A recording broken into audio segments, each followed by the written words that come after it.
السلام عليكم البنات، مرحبا بكم. ان شاء الله تكونوا كامل بخير وعلى خير. اليوم جبت لكم مشروع قنبله راح يدير البوز بزاف في العيد هذا ان شاء الله. وصدقوني هذا المشروع يعني رانا نشريو فيه ب180 ألف للبياسة واحدة. يعني تقدري تخدمي في دارك فقط بأقل من 100 ألف، تخدمي ثاني تفضلي القماش وتخدمي الحوايج واحد أخرين. هنا البنات كما كنتوا تشوفوا نحتاج قطعة تاع قماش باللون الأحمر باللون اللي تحبوه نتوما. يعني بعد ما تشوفوا المشروع هذا كامل في النهاية تقدروا تحدوا اللون اللي تحبوه نتوما.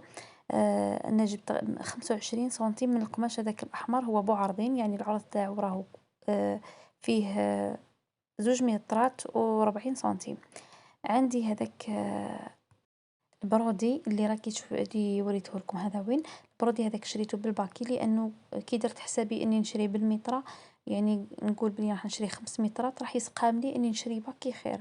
باكي فيه 9 مترات راح يكفيني اني نخدم المشروع تاعي كامل وكفاني سوا سوا البنات. شريته ب35 في المترا. وعندي هذيك الدبلة الصغيرة. نتوما هاد الحوايج تقدروا يعني ديروه من اختياركم، ماشي لازم تتقيدوا بهذا يعني بهذا الامور. ديروا كل شيء بذوق تاعكم. انا راح نعطيكم فقط فكره وانتم كملوا. هنا البنات قماش تاع ريدو لقيتو 30 في المتر. شريت منه متر و20 سنتيم. متر و20 سنتيم دار لي بركه وبركه. يعني تقدروا تشريو متر. اذا كانت عندكم فقط طاوله واحده تقدروا تشريو فقط متر تكفيكم. هنا باش نبدا نخدم هذا المشروع تاعي لازم نقيس الطول والعرض تاع الطاولة تاعنا. كما راكم تشوفوا هنا قستها، لقيت الطول تاعها متر و14 سنتيم، والعرض لقيته 60 سنتيم. البنات حنا ديما لما نقيسو الأطوال تاعنا راح نضيفو 15 سنتيم من الجهة الأخرى و15 سنتيم من الجهة الثانية. يعني إذا كان عندك العرض تاع الطاولة تاعك 60 سنتيم راح ديري 15 من الجهة الأخرى و15 من الجهة الأخرى. يعني راح نزيدو حوالي 30 سنتيم من العرض تاعها. يعني ما نديروش العرض 30 60، راح نديرو 60 زايد 15 وزايد 15. نفس الشيء بالنسبة للطول. الطول تاعي متر و14 سنتيم، راح نزيد لها 15 سنتيم من الجهة الأخرى و15 من الجهة الأخرى، هكا باش يجيني هابط من لي كوتي هذوك تاع الطابلة بهذا الشكل. أنا هنا راني نطبق على 2 ولا على 4 هكا باش نقص فرد مرة. يعني راح نقيس ونقص مباشرة بلا ما يعني نقص الطول كامل. يعني نقص 114 سنتيم ونزيد 114 من الجهة الأخرى. أنا راح نطبق وراح نقيس ونقص بهذا الشكل. هنا راني قصت الطول تاع الطاولة هكذا. درك نفرشو، يعني راح تشوفوه في الطاولة كيفاش راح يجي. نشوف إذا كان عجبني ولا لا. إذا كان ما عجبنيش راح نزيد نقص من لي كوتي. هنا راح نزيد نقص من العرض. هنا فرشته في الأرض هكا باش يبان لكم مليح. هنا في العرض عندي كما قلت لكم 114 سنتيم، راح نزيد لها 15 و15 يعني راح نزيد لها 30 سنتيم. راح تعطيني حوالي متر و50 سنتيم.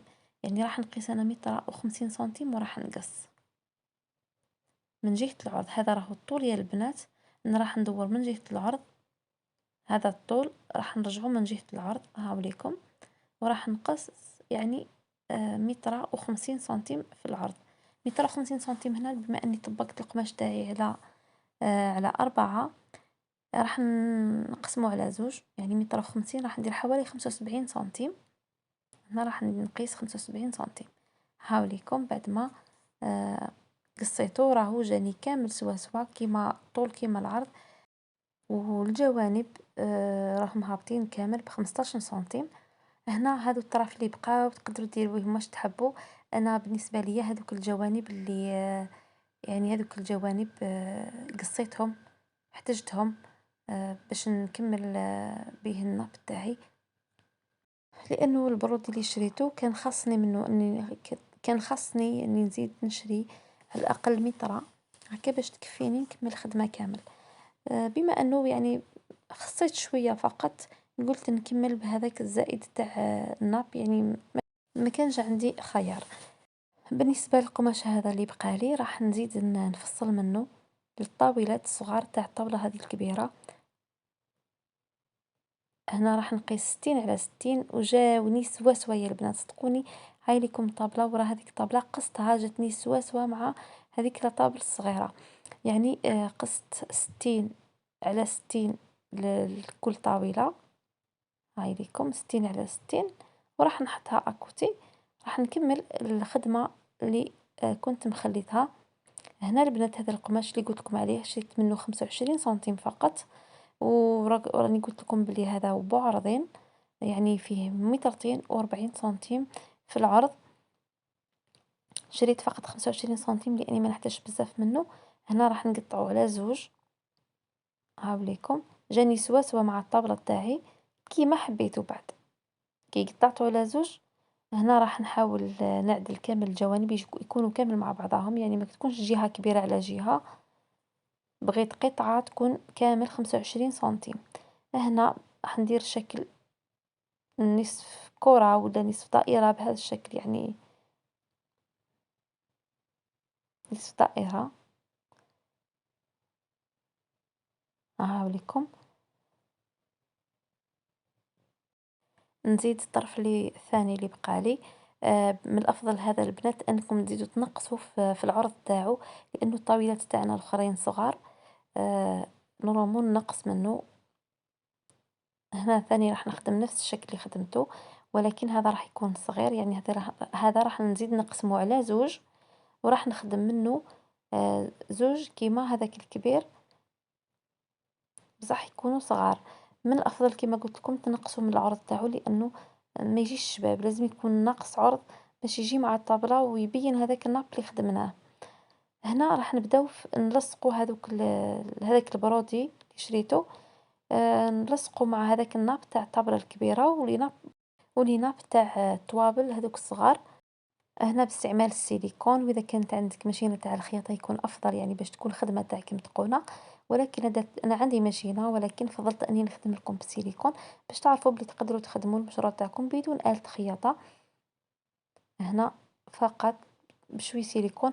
كما راكم تشوفوا راني فرشت شويه تاع يعني من تحت هذاك القماش تاع سكاي هكا، باش ما تلصقليش ما يلصقليش هذاك السيليكون في الطابله تاعي ونفسدها. يعني هذا درته خاص للعامل تاع السيليكون هكا باش ما نفسدش حوايجي. نتوما ثاني اذا كان عندكم رخامه ولا اي حاجه ما حبيتوش تفزوا الطابله تاعكم، ديروا على رخامه ولا اي حاجه تاع، المهم فرشوا تحت القماش تاعكم باش ما توسخوش الطابله تاعكم. هنا راح بنفس الطريقه راح نزيد هذاك القماش الاحمر، راح نلصق له من الحواشي تاعو هذاك البرودي الصغير. كما قلت لكم لي برودي هذو تقدروا ديروهم من اختياركم. انا هنا شريت 4 مترات، ما كفاونيش. كان لازم نشري 6 مترات هكا باش يجيني سوا سوا.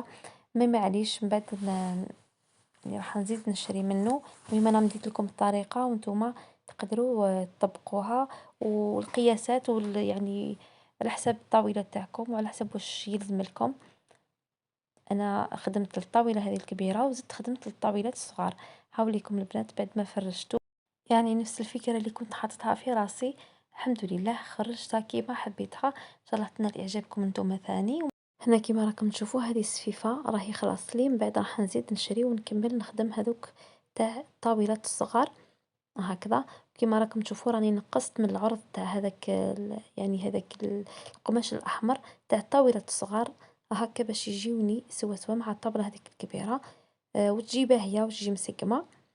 ان شاء الله تكونوا استمتعتوا بالمشاهده. ما تنساوش ديروا لي جيم في الفيديو حبيباتي، واشتراك في القناه اذا كنتي اول مره تدخلي لقناتي، وايضا خلي لي تعليقاتك وبارطاجي الفيديو لصحاباتك. والى اللقاء في فيديو قادم ان شاء الله مع قناه منوعات ذاكر. والسلام عليكم ورحمه الله تعالى وبركاته.